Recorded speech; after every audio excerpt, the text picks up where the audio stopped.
Hi, everybody. This is Allison from Alleycat Creations. How are you? I survived my Christmas to the best of my ability. I hope all of you had a really wonderful Christmas and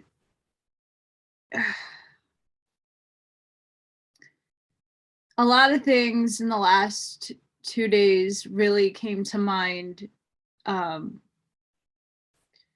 lot of really sad emotions poured over me as you could see the divide in people, letting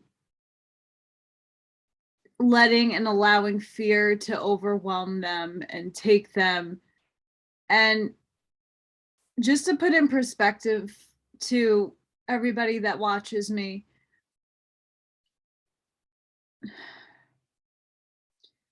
we are going through a war, I would say. It's not a war that is being fought with nukes. And I mean, there's a lot that we're not seeing on the surface at all. I promise you, you're not seeing it.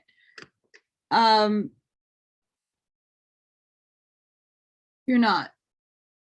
But there are a lot of things going on around the world that we're being sheltered from seeing, to say the least. When you live where I do, it's different from other parts of the United States.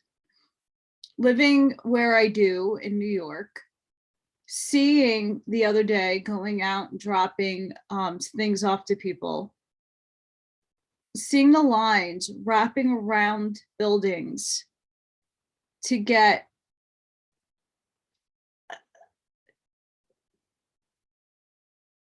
is disturbing to me. Very disturbing. And it's not because I'm against people getting a test. It's not about who got that or not. It's not. Because I respect everybody's free will. For sure, I do. I just don't respect what's being done to people in the name of something that is fear porn. I don't agree with it. I have so many people who cannot get financial assistance because they lost their jobs because of something that is against the Constitution, while they're giving incentives for people to take something. Where if I got sick, no one's incentivizing me to get amoxicillin.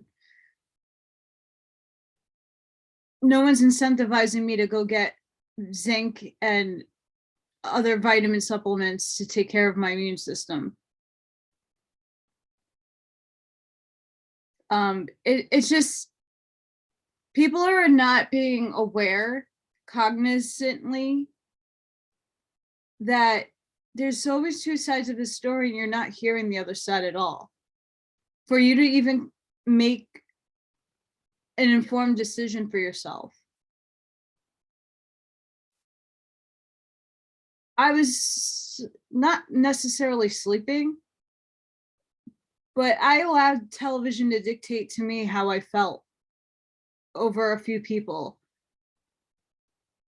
And that's not normally me, but I got wrapped up in that brainwashing system too.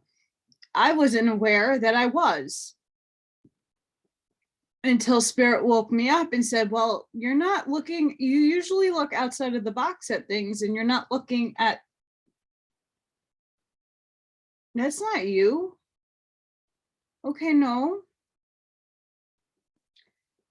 No matter what side you land on with that, we must start looking at how do we solve this problem going forward? Because it doesn't seem like, from everything that I've been reading and studying for the last 2 years, there's now extremes going on. Concentration camps? Are we really living in 1938 again?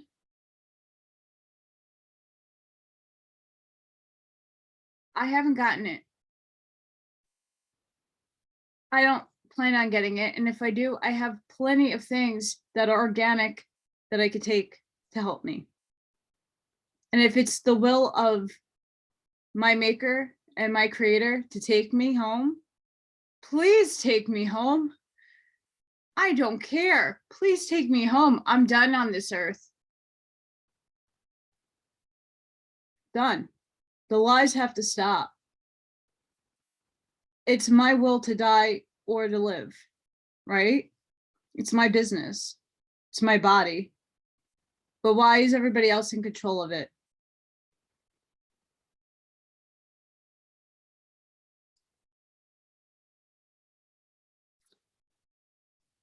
But in saying all of this, because I had to vent that out, it bothers me because I really care about people. I really do. And I'm really afraid of the blinders that have been placed on other people. Very smart people, mind you. Very, very smart people, mind you, that are, if you don't have to argue the point, it's just to look at the other side to see why people are so opposed to something.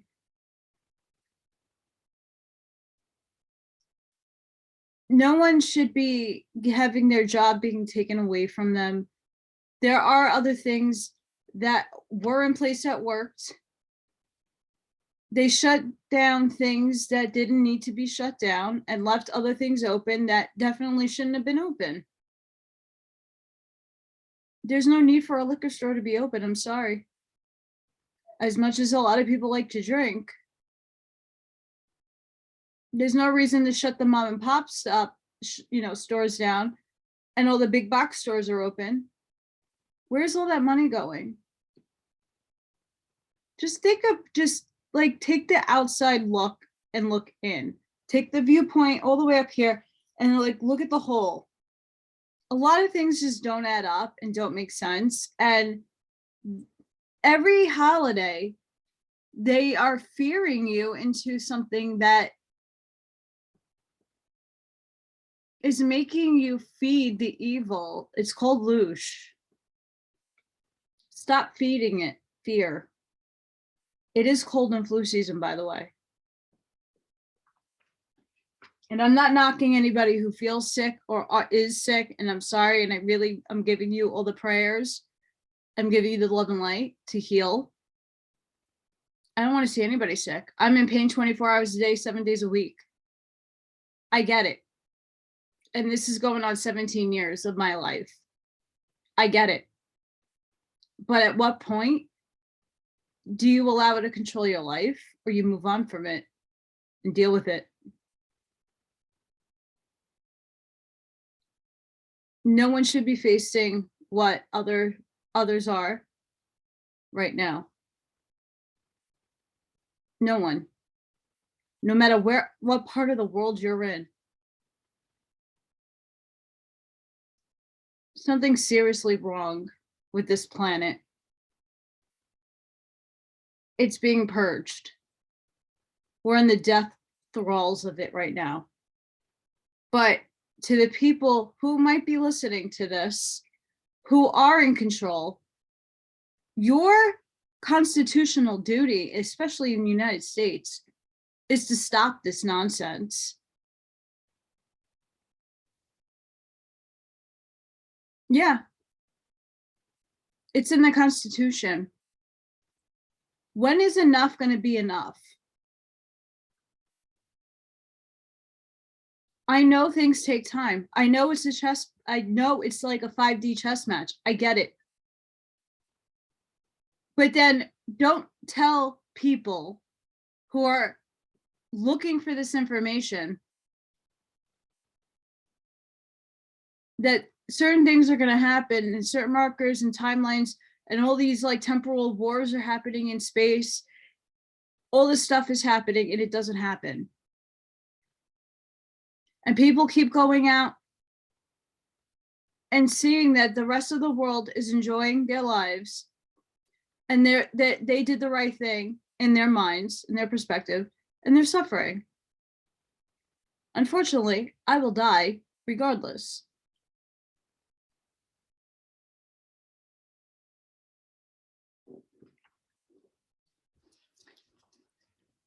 Food for thought.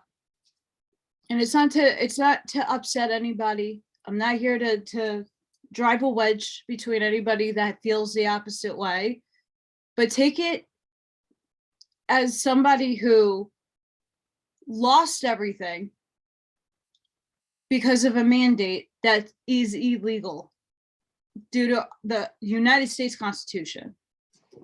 Now, if New York came out and said, we're not a state, we're not a part of the United States, because it probably isn't, then I could say, well, then, okay, I have to go by the state and federal mandate laws. But it's a part of the United States, and the Constitution overrides that. It's sad enough that we don't have a Second Amendment right in New York City, at least. And I mean, people here have weapons. Every other day you're hearing about a shooting somewhere. So I don't know what the point of not having weapons here besides control. I don't get it.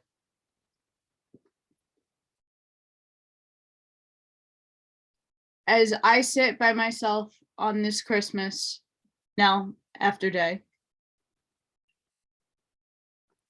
I came to a book. And when you read things in the context of now, it piques my interest.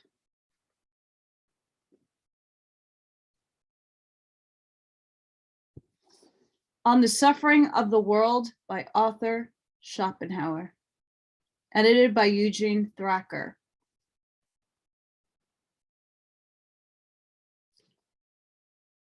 I'm going to read the first chapter of this. It's going to be long, but worth it.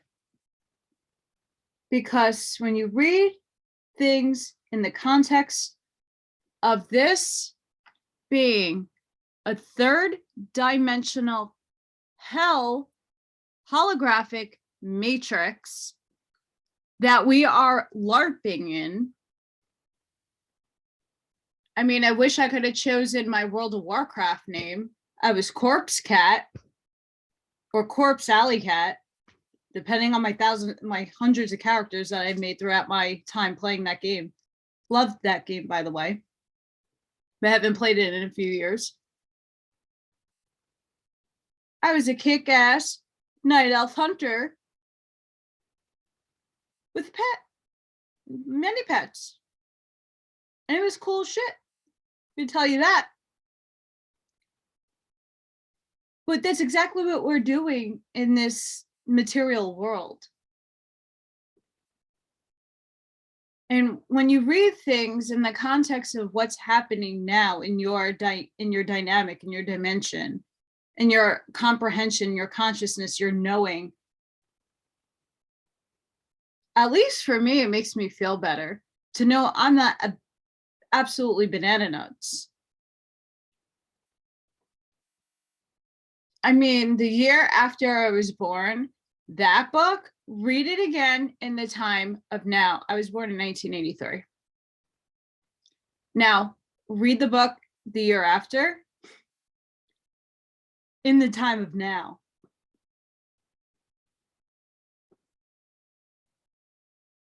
Unfortunately, I'd get censored for doing that.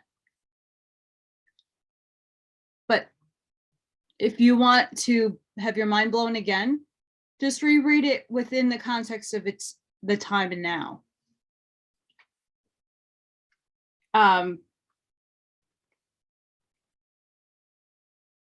Because let's just say this says it all. number one, my favorite German philosopher, period, end of story. Yes, there's a lot of problems with his philosophy. There's a lot of problems with his metaphysics. But he nails human suffering, nails it. His existentialism, his predecessor does it better, absolutely. But he talks about the will, and I've read it from his other book, and that is a lot to take in. This isn't, the person who edited this did a really good job. And I'm just going to read. It's all mind-blowing. Every second of it. I might have to skip some parts. But if you're into philosophy, and I'm going to tell you what the chapter title is. Put it in the context of the here and now. Whether or not your life is like this amazing, spectacular, beautiful existence, you don't have any worries in your life, everything is like unicorns and rainbows, and you just don't understand the human suffering that's happening around you, or you're in my shoes where you've always seen the suffering because you're a light being of immense proportions. You're feeling and absorbing all the pain, all the suffering. You're feeling it, you're seeing it. You get it. Okay, you get it. Chapter 1, on the vanity and suffering of life.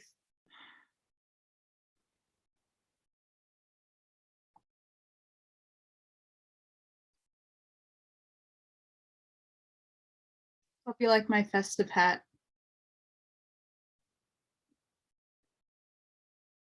Awakened to life out of the night of unconsciousness.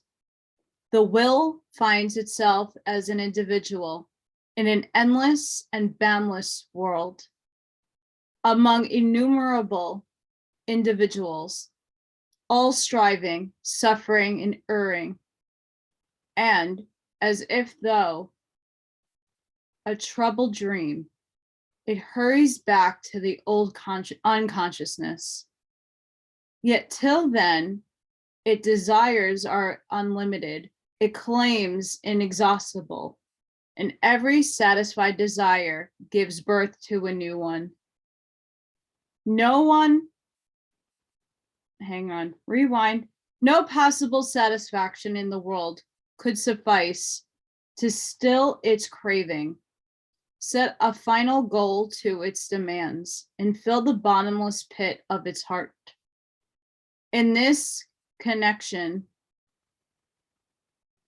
let us now consider that as a rule comes to people in satisfactories.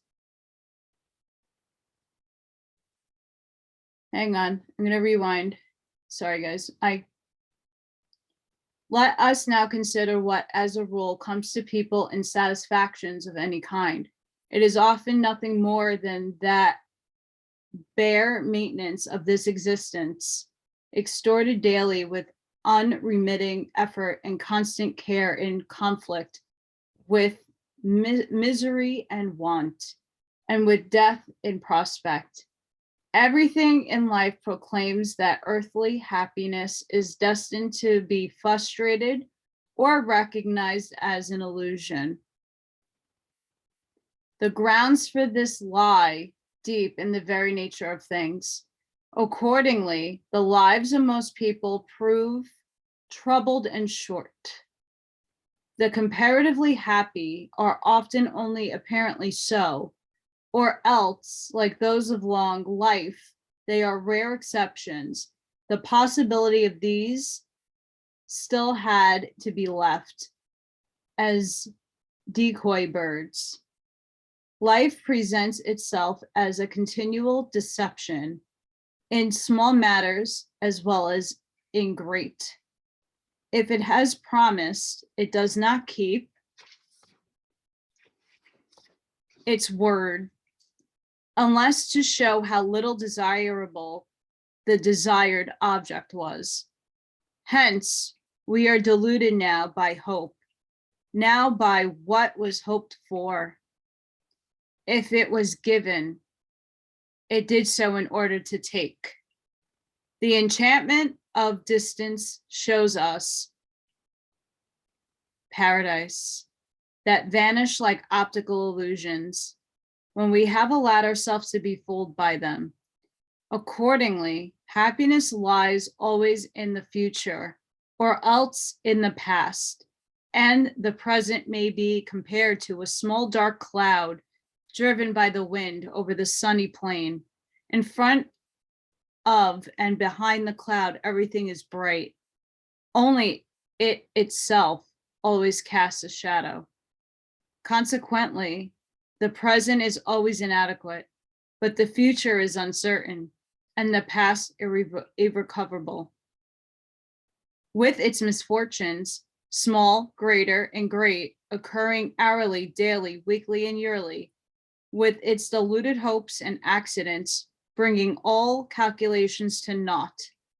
Life bears so clearly the stamp of something which ought to disgust us, that it is difficult to conceive how anyone could fail to recognize this and be persuaded that life is here to be thankfully enjoyed, and that the human beings exists in order to be happy.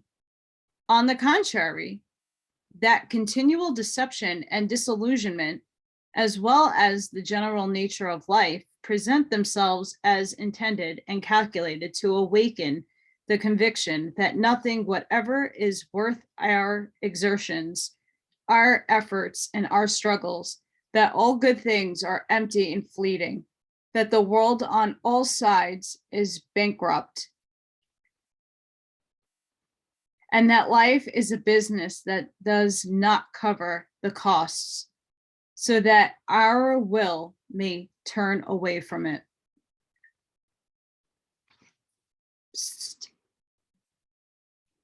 The United States Corporation went bankrupt in 2020. Chapter 11.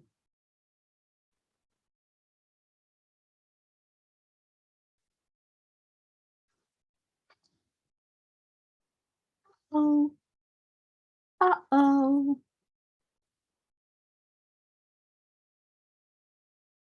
You can look that up. It's true. The way in which this vanity of all objects of the will makes itself known and comprehensible to the intellect that is rooted in the individual is primarily time.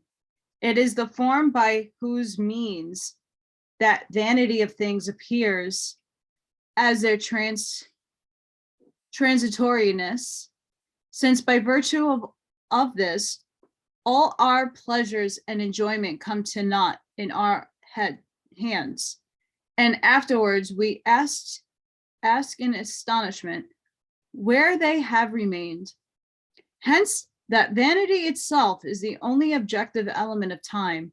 In other words, that which corresponds to it in the inner nature of things, and so that of which it is the expression. For this reason, time is the a priori necessary form of all our perceptions. Everything must present itself in time, even we ourselves.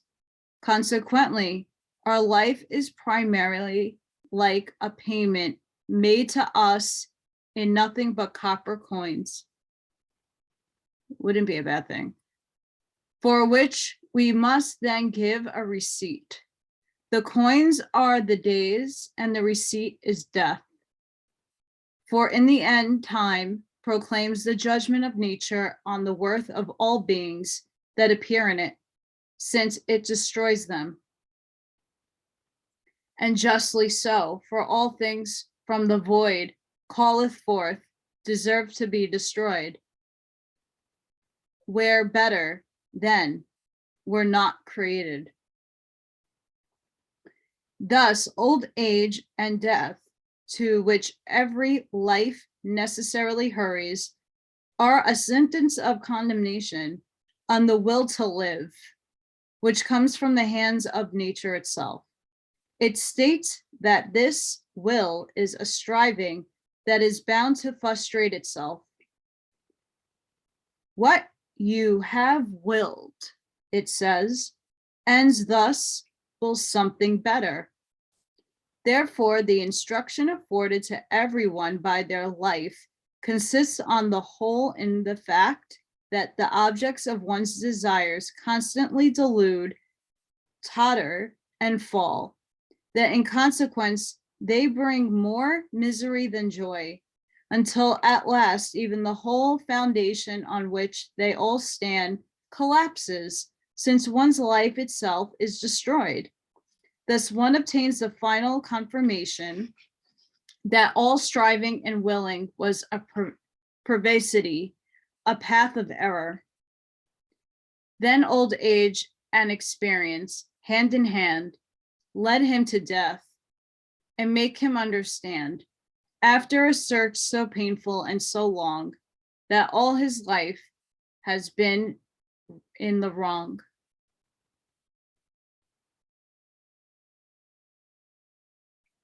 That will soon happen for so many people. But I wish to go into the matter in one more detail, for it is these views in which I have met with most contradiction. First of all, I have to confirm by the following remarks the proof given in the text of the negative nature of all satisfaction, and hence of all pleasure and happiness, in opposition to the positive nature of pain. We feel pain, but not painlessness; care, but not freedom from care; fear, but not safety and security.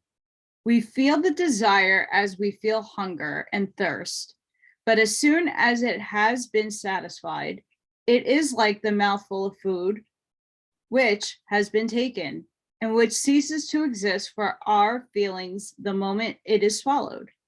We painfully feel the loss of pleasures and enjoyments as soon as they fail to appear. But when pains cease, even after being present for a long time, their absence is not directly felt, but at most they are thought of intentionally by means of reflection. For only pain and want can be felt positively, and therefore they proclaim themselves. Well-being, on the contrary, is merely negative.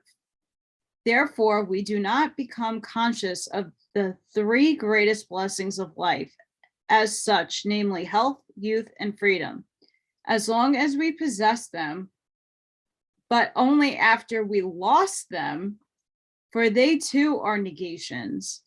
We notice that certain days of our life we're happy only after they have made room for unhappy ones.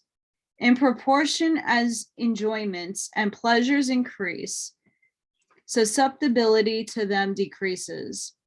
That to which we are accustomed is no longer felt as pleasure.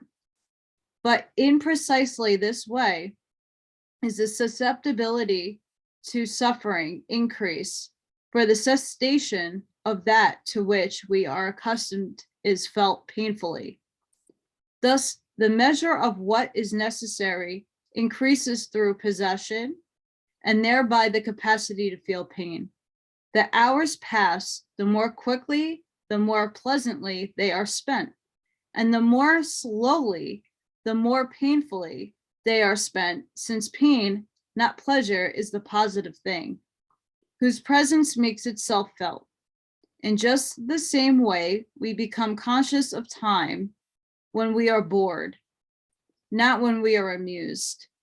Both cases prove that our existence is happiest when we perceive it least. From this it follows that it would be better not to have it. Great and animated delight can be positively conceived only as the consequence of great misery that has preceded it. For nothing can be added to a state of permanent contentment, except some amusement or even the satisfaction of vanity.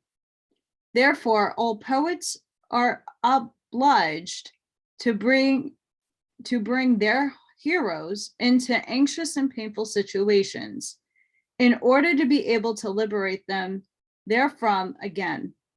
Accordingly, dramas and epics generally describe only fighting, suffering, tormented individuals, and every work of fiction is a peep show in which we observe the spasms and convulsions of the agonized human heart. Sir Walter Scott has naively set forth this aesthetic necessary in the conclusion to his novel Old Mortality. Voltaire, so highly favored by nature and good fortune, also says, entirely in agreement with the truth I have demonstrated, happiness is only a dream and pain is real. I have experienced this for 80 years. I know of nothing better than to resign myself to this, to say that flies are born to be eaten by spiders and human beings to be devoured by trouble and affliction.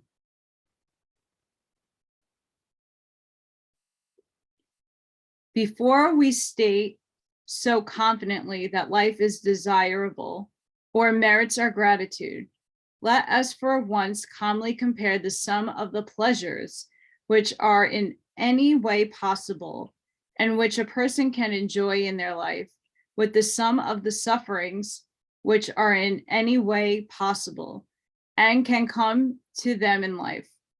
I don't think it will be difficult to strike that balance. In the long run, however, it is quite superfluous to dispute whether there is more good or evil in the world, for the mere existence of evil decides the matter, since evil can never be wiped off and consequently can never be balanced by the good that exists along with it or after it. 1,000 pleasures do not compensate for one pain. Petrarch. Sorry guys for the pause. I had to fix. They fall down.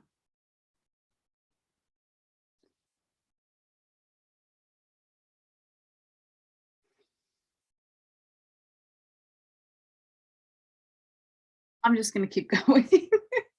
I have a lot to say, but I want to get through this. For that thousands had lived in happiness and joy would never do away with the anguish and death agony of one individual. And just as little does my present well-being undo my previous sufferings. Therefore, were the evil in the world even 100 times less than it is, its mere existence would still be sufficient to establish a truth that may be expressed in various ways, although always only somewhat indirectly, namely, that we have not to be pleased, but rather sorry about the existence of the world, that its non-existence would be preferable to its existence, that it is something which at bottom ought not be, and so on. Byron's expression of the matter is exceedingly fine. Our life is a false nature. 'Tis not in the harmony of things, this hard decree, this uneradicable taint of sin, this boundless upas, this all-blasting tree, whose root is earth, whose leaves and branches be the skies, which rain their plagues on men like dew. Disease, death, bondage, all the woes we see, and worse the woes we see not, which throb through the immediate soul with heartaches ever new. Too bad in their time, because this is like 1790, 1800s, German Enlightenment movement. They didn't have chemtrails.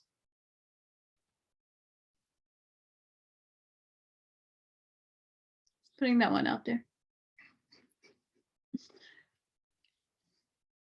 So guys, if you're liking this, because this chapter alone, I was like into it. Please like, share, and subscribe. And again, I'm gonna put out a little like pause and disclaimer. I want you to see this in the view of, I don't necessarily agree what this is in a bigger plan, but I want you to hone in on putting this into context of the here and the now. Like going off my beginning rant and just the divide in all over the place, and people aren't being empathetic in the sense that they're not viewing the people that are going through hard times. Very few people are going outside of their ego and looking at other people sincerely, in a sincere way, and they're not understanding what's going on inside of them. They're not viewing life as like, I'm inconvenienced. Oh, well, they are, and F them. You know, no one's looking at it in that context. And I think that's really where the problem is. If we are ever to move forward in society with humanity as a whole coming together and uniting, people have to be more empathetic. People need to step out of themselves and understand other people's situations to better understand how to fix things. This is just a prime example of people a very long time ago reading into the human condition and the will and the vanity of humans. And this is now an observation of people back then. It's not to say it's to us. But when you read things in a context, oh my goodness, it gets juicier at the end, I promise. This is juicy, for me at least. I'm like, this is, woo! If the world and life were an end in themselves, and accordingly were to require theoretically no justification and practically no compensation or amends, but existed, perhaps as represented by Spinoza and present-day Spinozaists, as a single manifestation of a God who, for amusement or even to mirror itself, undertook such a self-evolution, and consequently its existence needed neither to be justified by reasons nor redeemed by results, then the sufferings and troubles of life would not indeed be to be fully compensated by the pleasures and well-being in it. For as I have said, this is impossible, because my present pain is never abolished by future pleasures, since the latter filled up their time just as the former fills its own. On the contrary, there would have to be no sufferings at all, and of necessity, there would also not be death, or else it would have no terrors for us. Only thus would life pay for itself.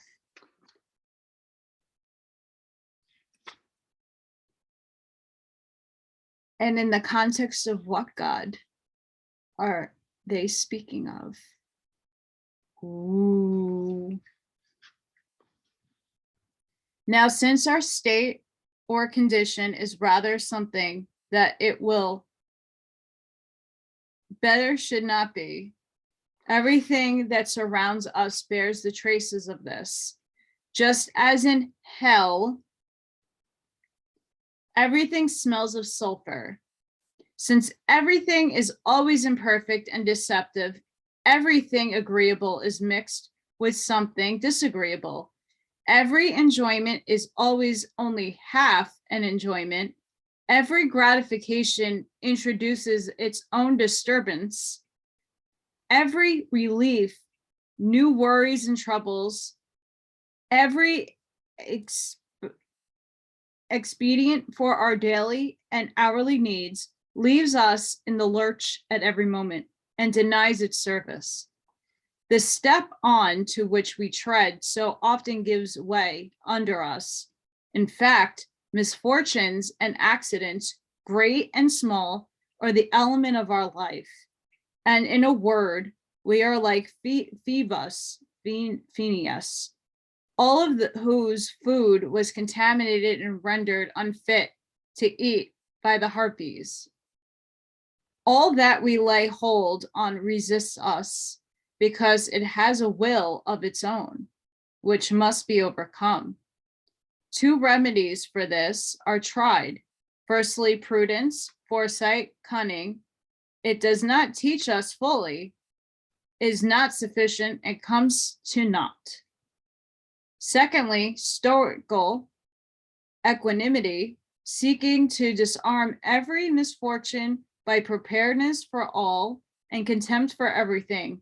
In practice, this becomes cynical renunciation, which prefers to reject once for all everything means of help and every alleviation.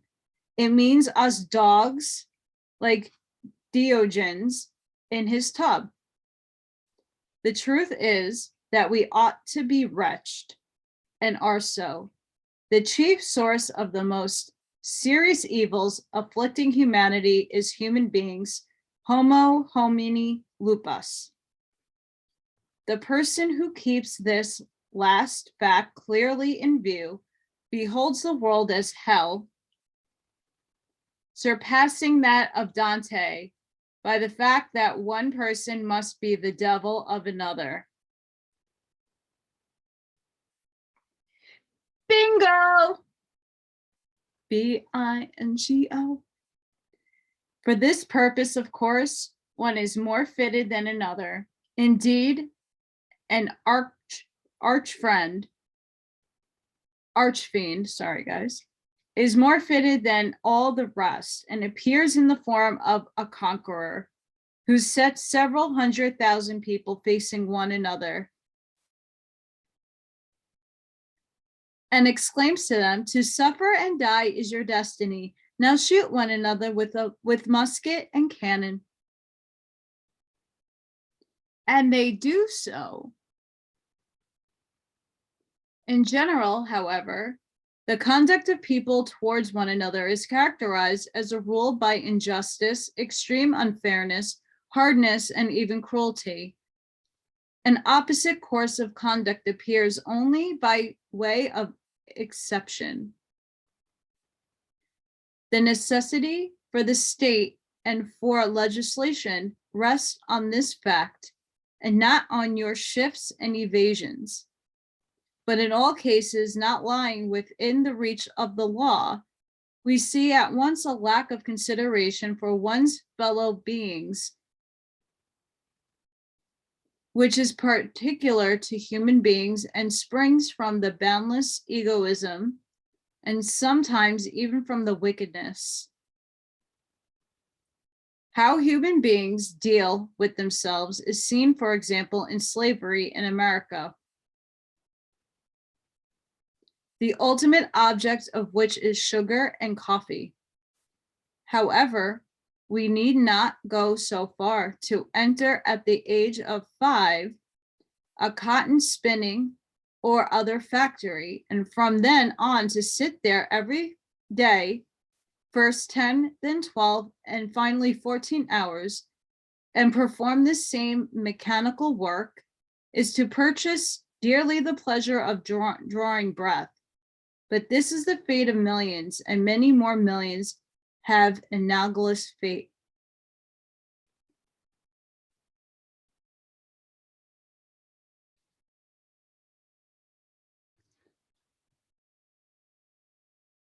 You could say the same about now.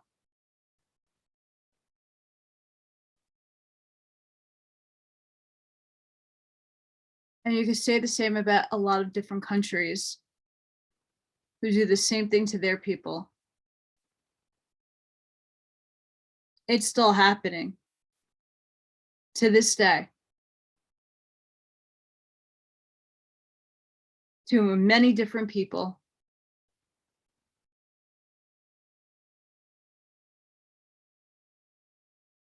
In the interview that I did with Chad,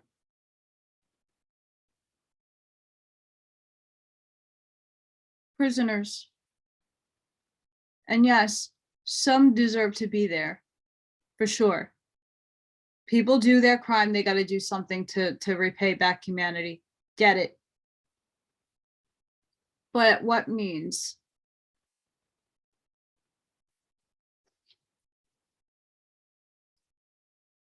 Seriously. People who have a problem, let's say for instance drugs, I don't think they need jail. I think they need rehab. And people who have that problem are stealing and are committing crimes because they need the fix. So how do we fix that problem if we keep sending them to jail, but we're not fixing the problem? There are other people who are so impoverished, who have tried everything and commit crimes so they could just feed their families. This can be ended really easily. Empower people, not one group, everybody. When everybody has equal footing, it is up to that person's will to take that opportunity or not. And if that opportunity doesn't suit them, another will. There's not one fix to one human. We others, however, can be made perfectly miserable by trifling incidents, but perfectly happy by nothing in the world. Whatever we may say, the happiest moment of the happy person is that of a falling asleep, just as the unhappiest moment of the unhappy person is that of awakening.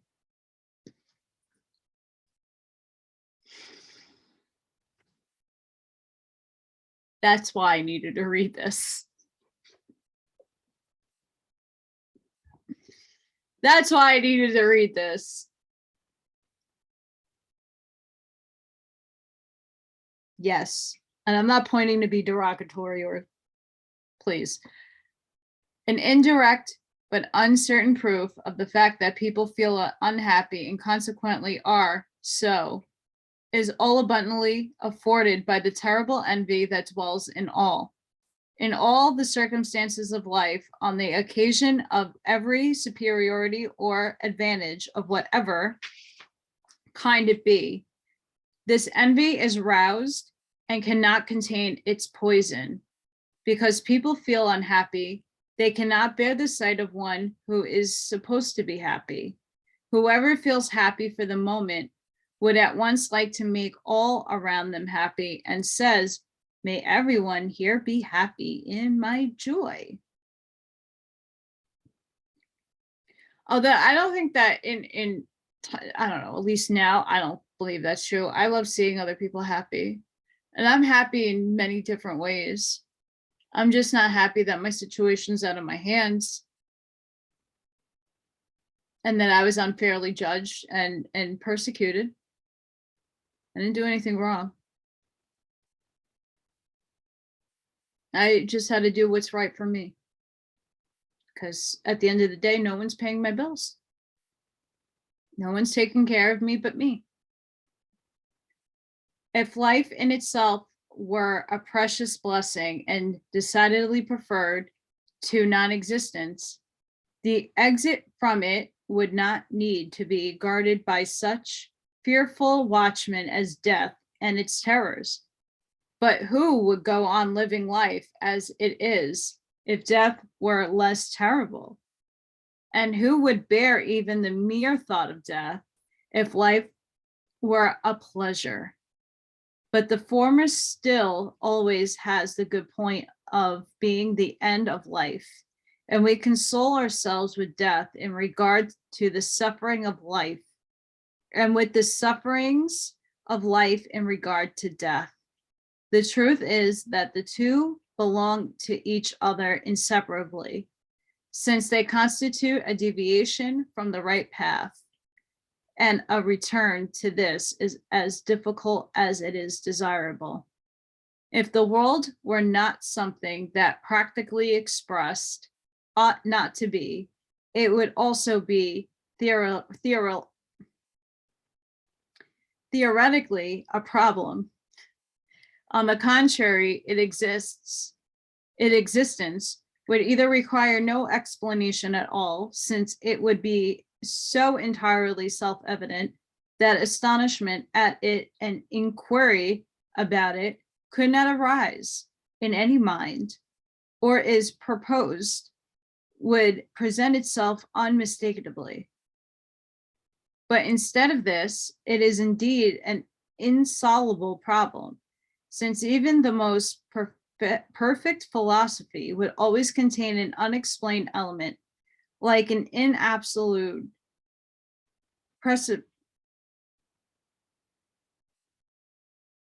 precipitate, or the reminder that it is always left behind by the irrational proportion of two quantities. Therefore, if anyone ventures to raise the question why there is nothing at all rather than this world, then the world cannot be justified from itself. No ground, no final cause of its existence can be found in itself. It cannot be demonstrated that it exists for its own sake, in other words, for its own advantage. In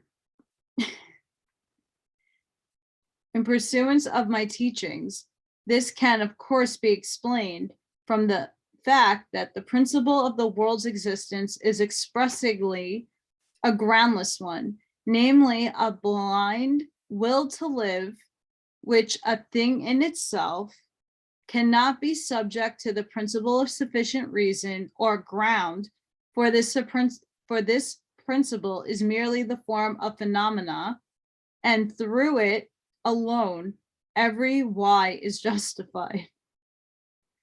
This goes back to his other book.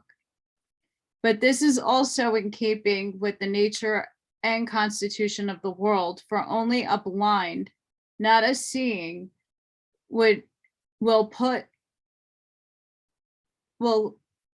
not seeing will could put itself in the position in which we find ourselves. On the contrary, a seeing will would soon have made the calculation that the business does not cover the costs, since such a mighty effort and struggle with the exertion of all one's strength under constant care, anxiety, and want, and with inevitable destruction of every individual life, finds no compensation in the ephemeral existence itself, which is obtained by such effort and comes to nothing in our hands. Therefore, the explanation of the world from the intellect of Anaxagoras, in other words, from a will guided by knowledge, necessarily demands for its extenuation optimism, which is then set up and maintained in spite of the loudly crying evidence of a whole world full of misery. Life is then given out as a gift, whereas it is evident that everyone would have declined it with thanks, but they look at it and test it beforehand, just as Lessing admired the understanding of his son.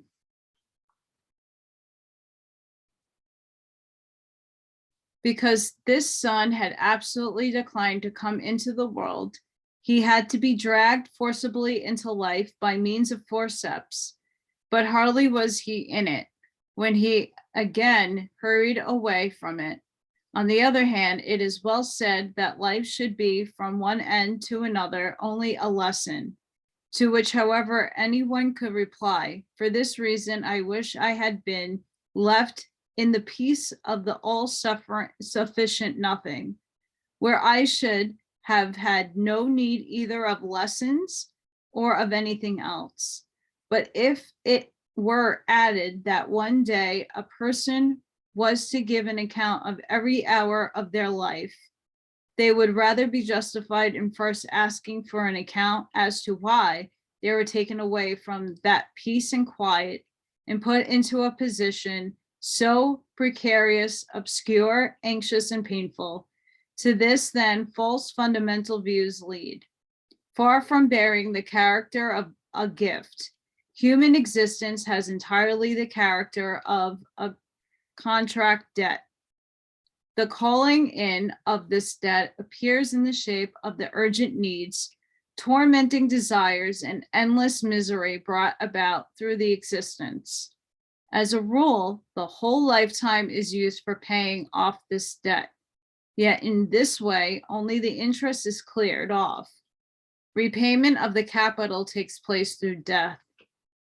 And when was the debt contracted? At the begetting. Accordingly, if human beings are regarded as beings whose existence is a punishment and an atonement, then they are already seen in more correct light. The myth of the fall, although probably like the whole of Judaism, borrowed from the Zen Azita Buddhism, is the only thing in the Old Testament to which I can concede a metaphysical, although only allegorical, truth. Indeed, it is this alone that reconciles me to the Old Testament. Thus, our existence resembles nothing but the consequences of a false step and a guilty desire. New Testament Christianity, the ethical spirit of which that of Brahmanism and Buddhism, and which is therefore very foreign to the otherwise optimistic spirit of the Old Testament, has also extremely wisely started from the very myth. In fact, without this, it would have not found one single point of connection with Judaism. If we wish to measure the degree of guilt with which our existence itself is burdened, let us look at the suffering connected with it. Every great pain, whether bodily or mental, states that we deserve, for it could not come to us if we did not deserve it. That Christianity also looks at our existence in this light is proved by a passage from Luther's commentary on Galatians chapter 3. In our bodies and circumstances, however, we are all subject to the devil and are strangers in this world, of which he is Prince and Lord.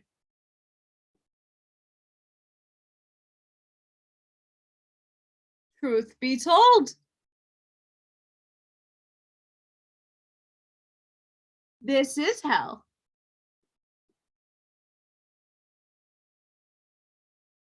And then remember, Enki and Enlil,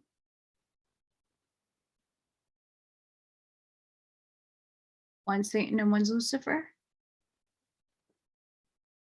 So this is hell.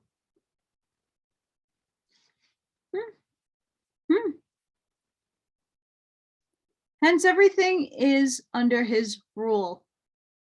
The bread we eat, the beverages we drink, the clothes we use, even the air and everything by which we live is the flesh.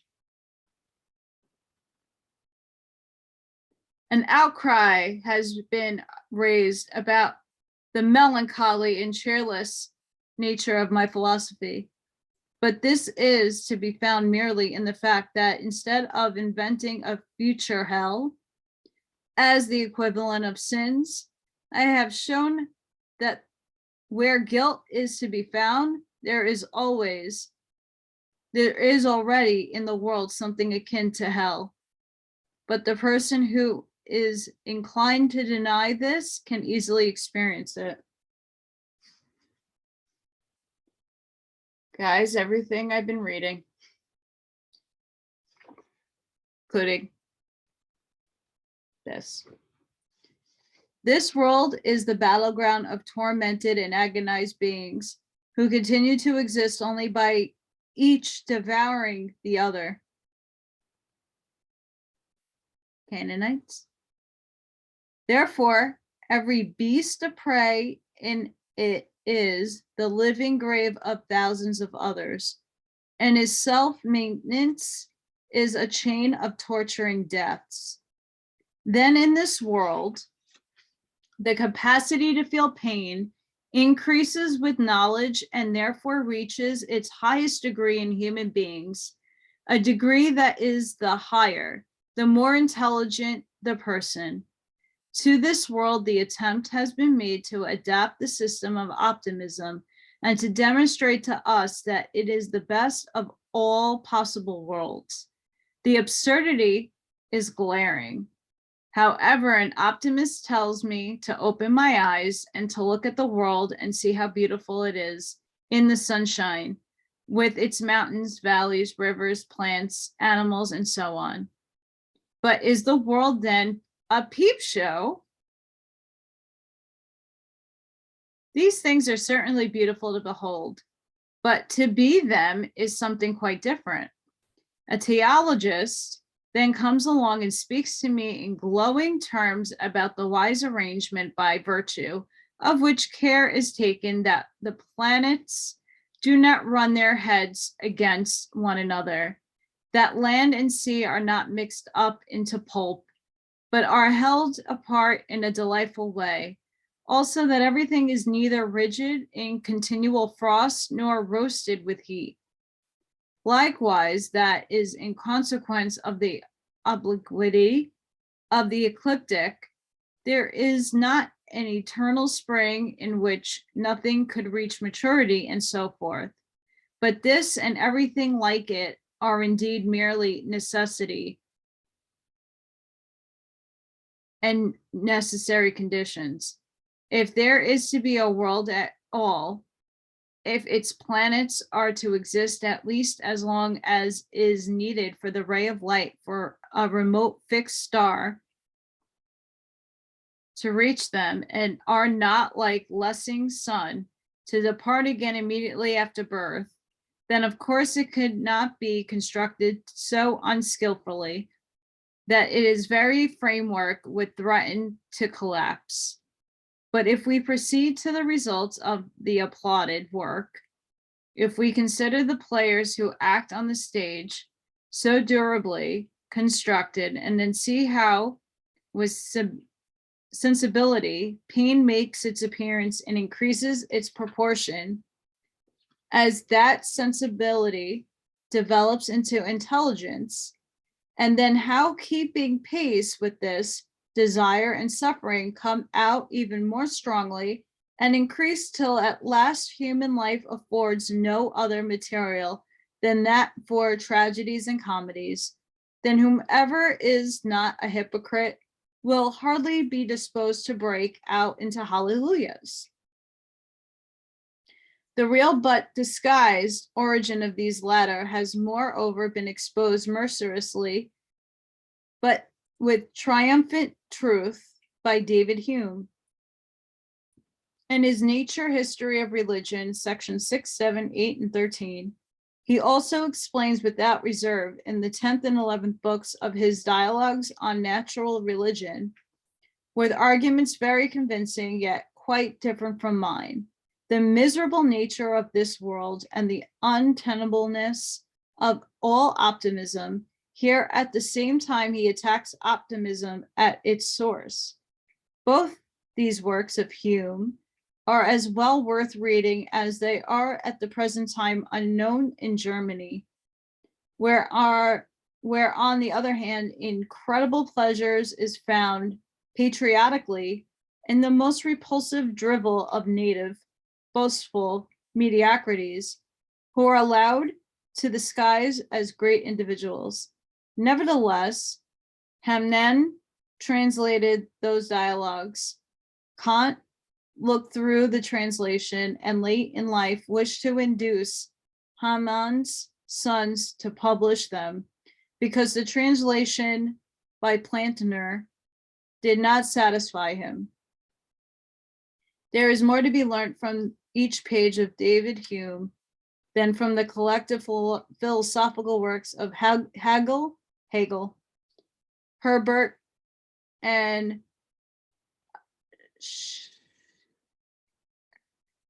Schleiermacher taken together. I'm trying, guys, with my names. Again, the founder of systematic optimism is Leibniz, whose service to philosophy I have no wish to deny, although I could never succeed in really thinking myself into a modality pre-established harmony and the identity of indiscernibles. This is like the part that I need to skip.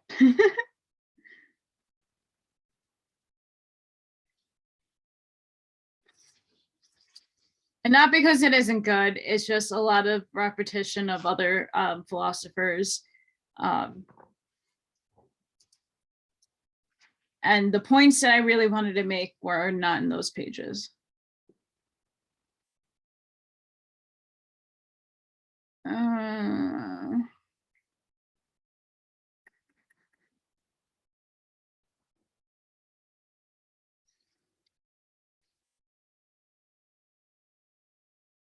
Okay, give me a minute, guys. I found it. We're almost done. At the bottom, optimism is the unwarranted self-praise of the real author of the world, namely of the will to live, which complacency mirrors itself in its works. Accordingly, optimism is not only a false, but also a pernicious doctrine, for it presents life as a desirable state and humanity's happiness as an aim and object. Starting from this, everyone that then believes they have the most legitimate claim to happiness and enjoyment. If, as usual happens, this does not fall to their lot, they believe that they suffer an injustice, in fact, that they miss the whole point of existence, whereas it is far more correct to regard work, privation, misery, and suffering crowned by death as the aim and object of our life, as is done by Brahmanism and Buddhism, and also by genuine Christianity, since it is these that led to the denial of the will to live. In the New Testament, the world is presented as a vale of tears, life as a process of purification, and the symbol of Christianity is an instrument of torture. Therefore, when Leibniz, Shaftesbury, Bolingbroke, and the Pope appeared with optimism, the general offense caused by it all was mainly to the fact that optimism is irreconceivable with Christianity. This is stated and explained by Voltaire in the preface to his excellent poem, The Disaster in Lisbon, which also is expressively directed against optimism. This great individual, whom I gladly commend, in the face of the slanders of mercenary German inkslingers, is placed decidedly higher than Rousseau by the insight to which he obtained in three respects, in which testifies to the greater depth of his thinking. 1, insight into the preponderating magnitude of the evil and misery of existence, with which one is deeply penetrated. 2, insight into the strict necessitation of the acts of will. 3, insight into the truth of Locke's principle that what thinks may possibly be also material. Rousseau, on the other hand, disputes all this by declamations in his profession of faith of Savoyard Vicar, the superficial philosophy of a Protestant pastor.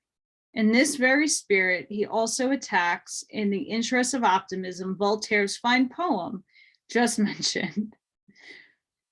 This he does with distorted, shallow, and logically false reasoning on his long letter to Voltaire of 18 August 1756, which was devoted simply to the purpose. Indeed, the fundamental characteristic, first false step of Rousseau's whole philosophy is that he puts in place of the Christian doctrine of original sin and the original depravity of the human race, and original goodness and unlimited perfectibility thereof, which had been led astray merely by civilization and its consequences. And on this, he then establishes his optimism and humanism. Just as in Candide, Voltaire, in his fallacious manner, wages war against optimism, so has Byron done the same in his serious and tragic way in his mortal masterpiece, Cain. And for this reason, he too has been glorified by the incentives of his obscurantism, Friedrich Schlegel.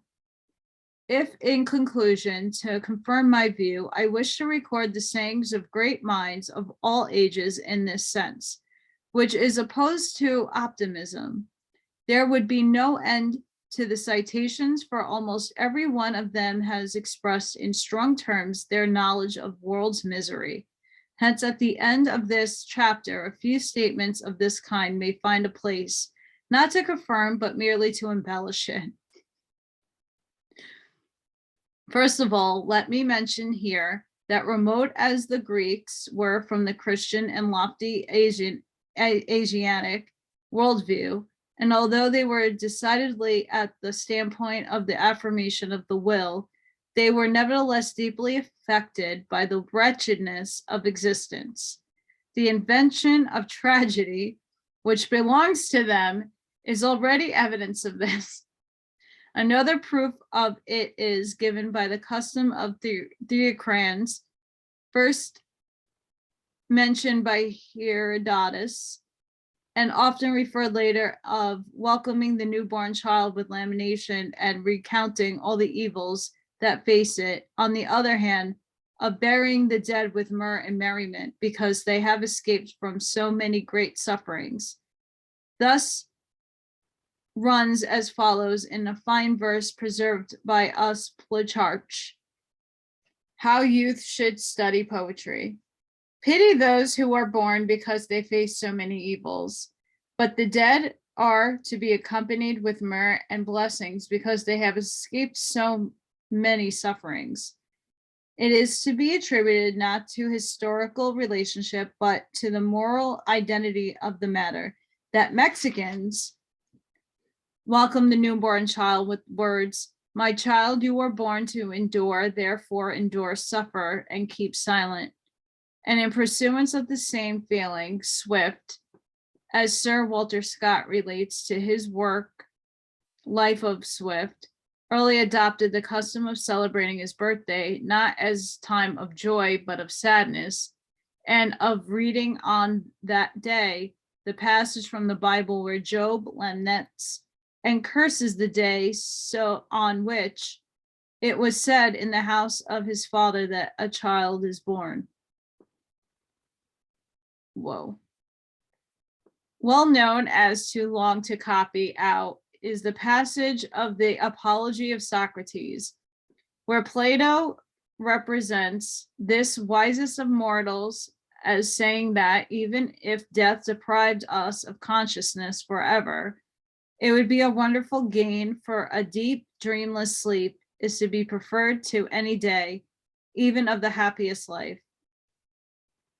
A saying from Heraclitus ran, "Life has the name of life, but in reality, it is death. Life, as well as, oh, it's something from the Iliad. The fine lines of the theogens are well known. Not to be born at all would be the best thing for the human being, never to behold the sun's scorching rays. But if one is born, then one is to press as quickly as possible to the portals of Hades and rest there under the earth.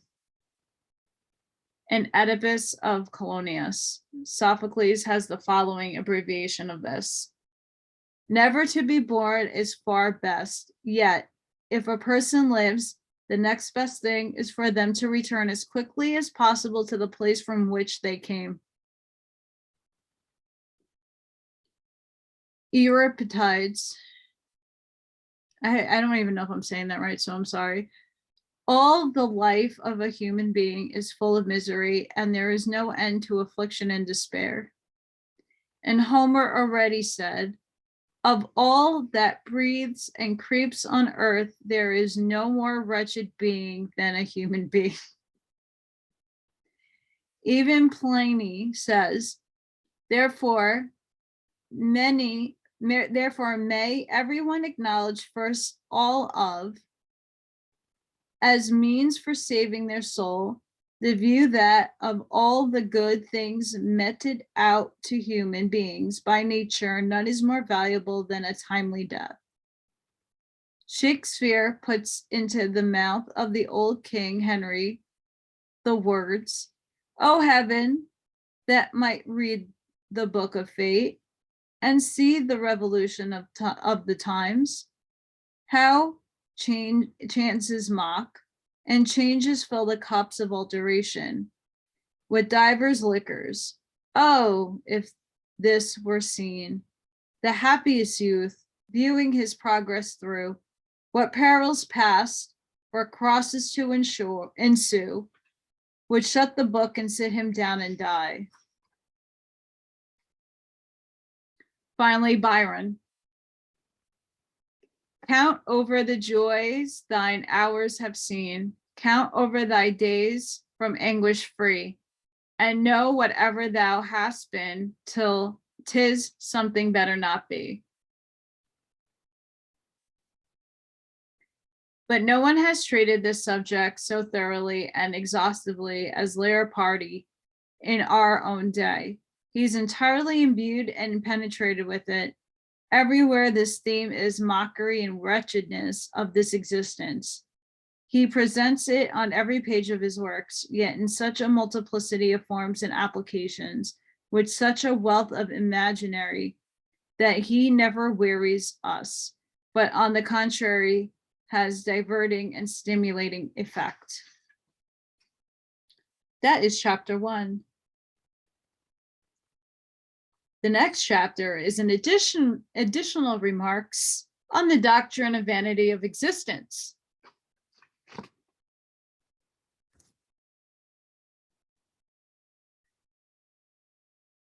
Here is this amazing book.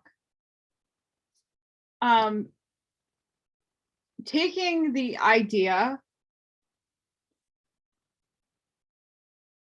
of being in the lower world, being that this is hell, being that the prince, the devil, is immaterial,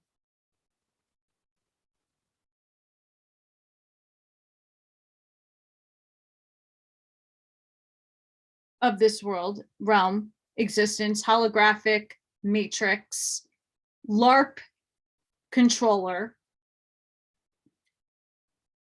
How do we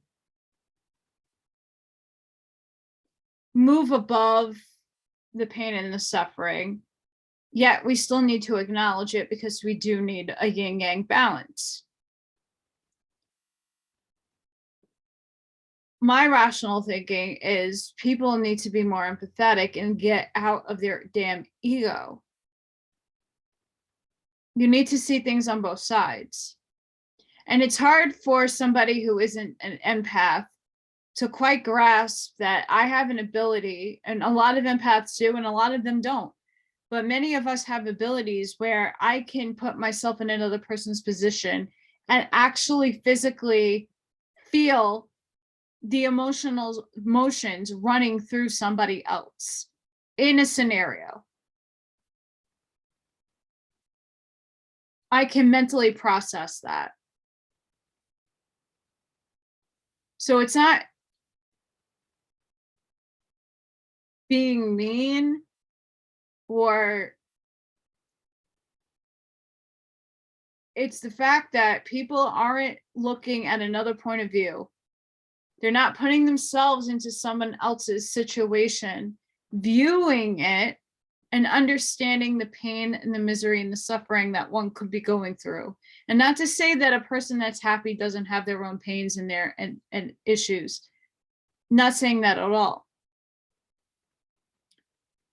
But we're supposed to be ascending. Not everybody's going to ascend at the same time. But the idea is the more people are aware, consciously are aware of what's going on in and around the world today and stops to think about other people and not in the terms that you're saving someone else's life. No. How did your decision affect that person? How did you going with the herd blindly, and I'm sorry to say that, but it's the truth in my eyes, in my opinion, with one perspective, without looking and acknowledging another?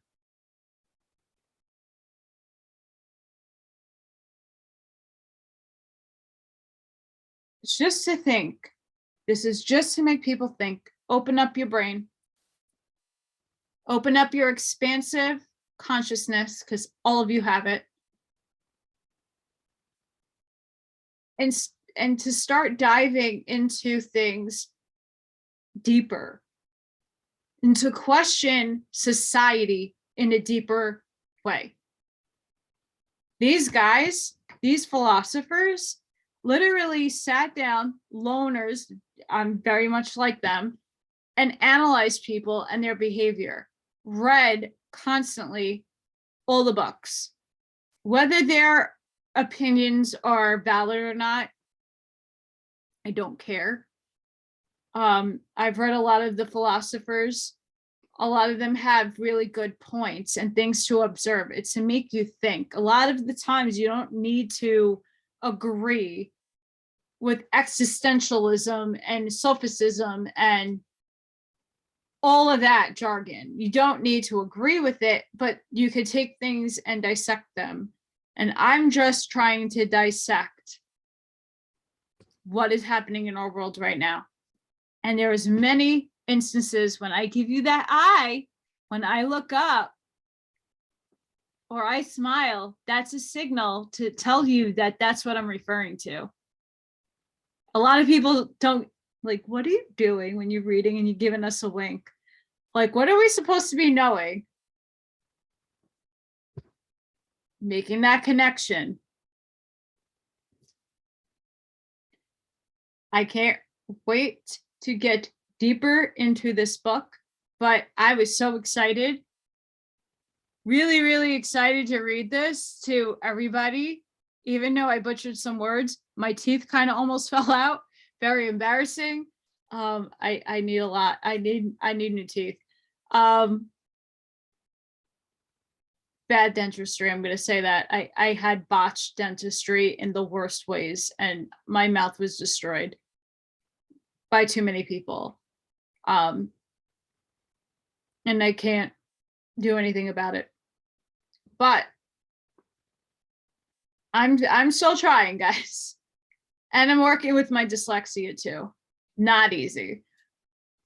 But I'm doing what I need to do to open up minds, to get you to think, You don't need to agree with me. I'm not here to argue with anybody. It's just to give you a different opinion, a different look at something that is going on. And again, I'm not here to judge whether you did something or not. I'm totally cool with you whether you did or didn't. It's about following what the narrative is that's harming everybody. It's not just harming me, it's harming everybody. And when you understand and take yourself out of the equation and take everything out of the equation and look at the bird's eye view at everything and start trying to make sense of everything, it stops making sense. It does.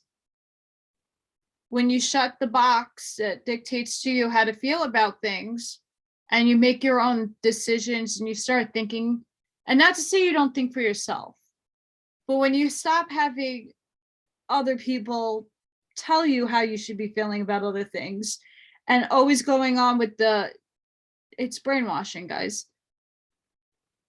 And it's okay if you're agreeing with them, but be objective. That's all. I'm like the black sheep out of all my friends. And I'm okay with that. And if they're really my friends, they love me no matter what. And that's really how life should be. And the same with everybody on YouTube and other platforms that I stream to. I think this is very important for people to understand. I'll put the link. Sometimes things don't link and I don't understand why, because they put the links in and then they don't link. So I'm sorry if that happens with a lot of the books that I post. But either way, you can't be lazy. You could go on Amazon. You could find this on Amazon. Really good. Arthur is not the easiest philosopher to read. I have I have a lot of his books. The World as Will and Representation. The first volume translation, certain parts are very heavy, couldn't really get it. And then I had to reread it a few times and then I got it. But volume 2, way past me. I have a couple of other of his books. Like some things are great and you can get it, you can get through it. And other things are like, whoa, what is that? That's a lot. He chunks everything. But that's okay. I hope you enjoyed this. I know I enjoyed this. If you like my work, please like, share, and subscribe. Please consider donating, even just a prayer, liking, subscribing to my channel, spreading the word out.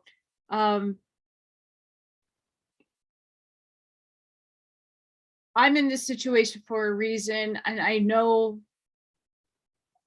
that I'm supposed to be going through this for a reason. There's just so much I could lose right now. I'm trying not to. I'm trying to hold on with the thread that I can make it so that I can move to a free state in the United States and not an empire. So yes, I need help. And then eventually I'm going to need new teeth because reading it's not easy. So sending each and every one of you love and light. I hope you guys had a really good Christmas. I hope that all of you had really good time with your family. And those of you who are like me, stuck at home, reading a book and just, I hope you made it through because we need you. We need all of you. So many blessings to everybody and see you on the next one. Bye.